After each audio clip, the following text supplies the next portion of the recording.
we often want to combine strings or plug in data.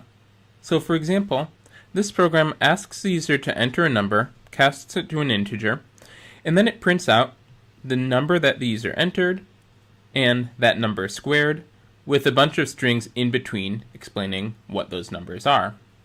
But in writing this program, we had to write a bunch of pluses, do a bunch of casts, and have a whole lot of syntax just to combine these integers with these strings.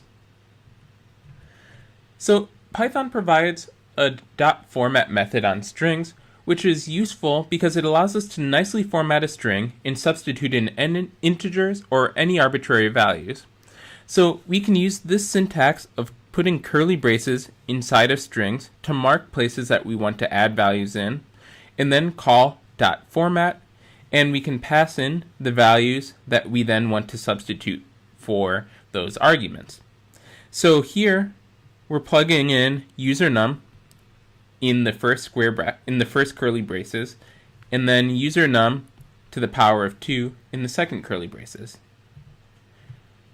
We can also explicitly specify argument positions to say that this refers to the first argument and this refers to the second argument. Or we can even give our arguments names and pass them in via keyword. So here I name this user num argument un, and I name that user num squared to unsq. So the .format method on strings allows us to more easily format and concatenate strings and other kinds of data.